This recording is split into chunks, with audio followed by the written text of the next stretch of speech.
Hey guys, it's Mugen Lord here, and today I want to talk about E3 2022.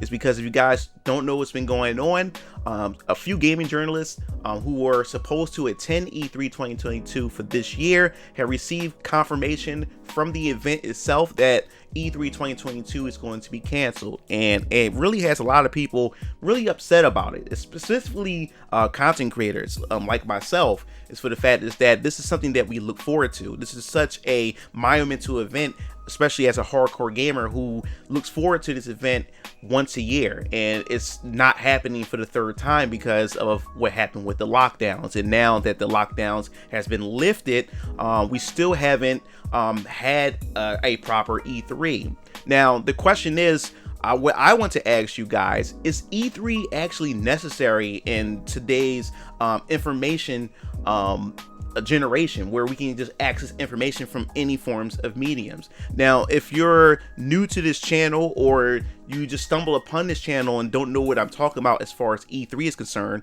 what is E3? And just to wrap this up or just sum it up for you guys, E3 is pretty much a big convention where game developers from all over the world come together and they pretty much reveal their latest software or even hardware, like next gen technology that they revealed to the press. To pretty much show us what we can look forward to as gamers, moving on throughout the years or looking far into the future as far as game is concerned for like next gen technology. And this is something that's been held for almost over a decade, something that gamers look forward to every year. We come together to see what game developers have something to show to us, and this event is a physical event that you can go to. Well, mainly it was exclusive to gaming journalists, where they go to get this information and get hands-on with software and hardware, and then they go back into their office after the week event, and they put them out on their websites or even in magazines for us to read and up on this information to look forward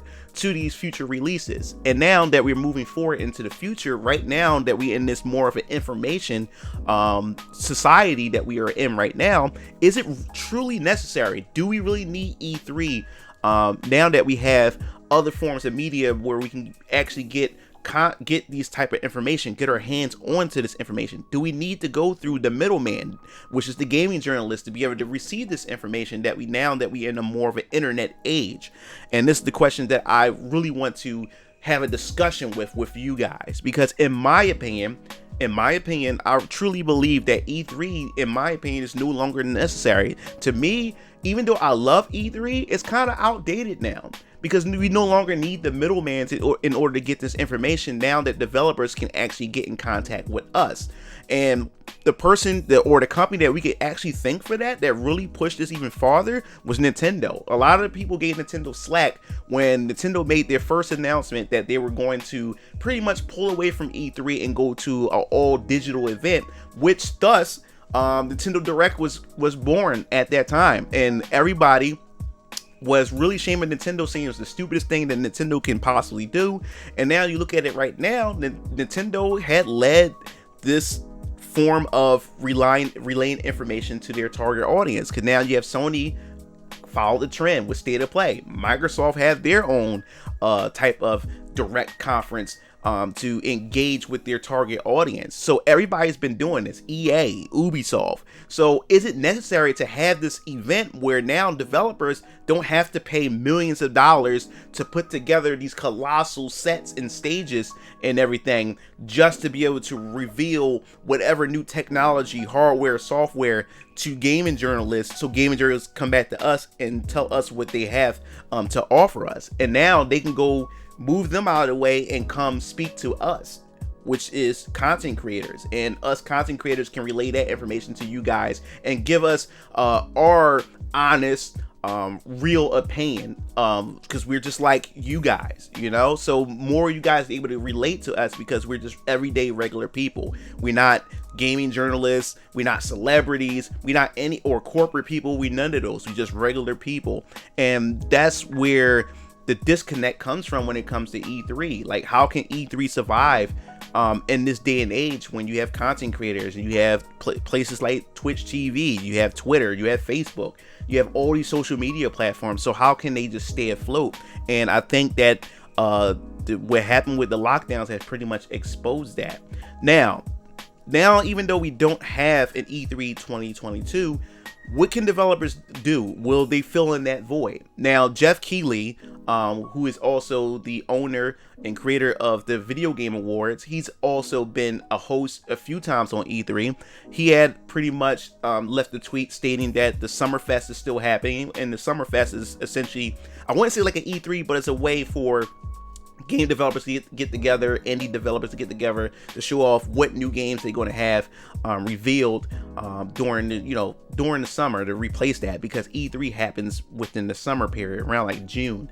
So the Summerfest is supposed to, I guess you could say, make up for it. But it's pretty much like, to me, in my opinion, the writing's on the wall for this. I don't see why it's necessary to have this. And another thing is, we haven't really got an official explanation to why they won't be having E3 2022. Is just crazy. Me even talking about this, something that an event that I always look forward to ever since I was a kid.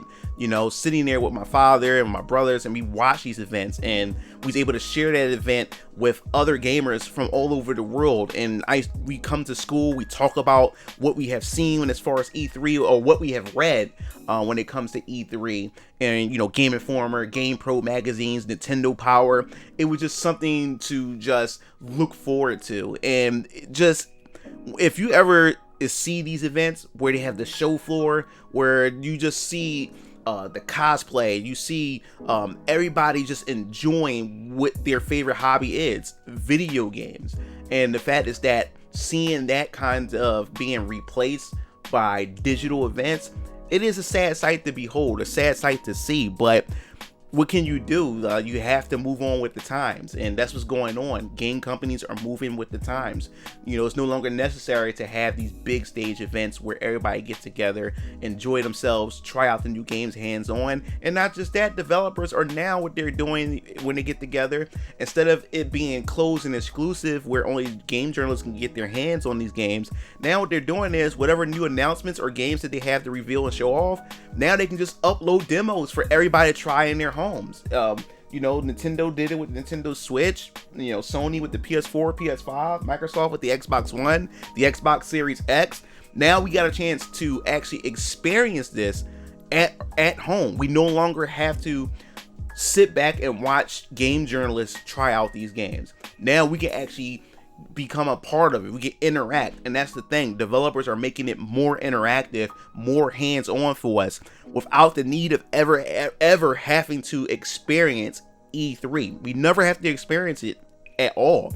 We can just sit at our homes, look at the digital events, and then they let us know that, hey, you can download this demo for a certain period of time and knock yourself out. And then me, as a content creator, after I try out that content, I can make videos about it and discuss it with you guys and give our opinions, our solid, truthful opinions about it. So that's the thing. I can't see how E3 can come back. What can they do to differentiate themselves from what developers are doing with their own digital events? What's the point of coming together when these developers are doing it on their own? So it's just a sad sight to see. I just can't believe it.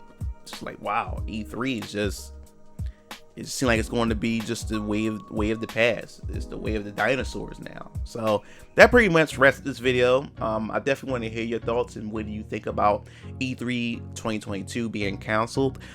Do you think this is it for E3? Do you think it should be dead? Do you think it should be buried and just never return, and we just stick to digital events from the developers themselves that actually communicate directly to us? Or do you think that there's still hope for E3 and they can just come back with a more modern type of business model to get everybody engaged and involved? So definitely leave your thoughts in the comment sections below. If you enjoyed this video, definitely hit that like button, subscribe button, and if you want to stay up to date with more gaming news, hit the bell to be notified. This is Mugen Lord signing off. I'll see you game fiends later. Peace out.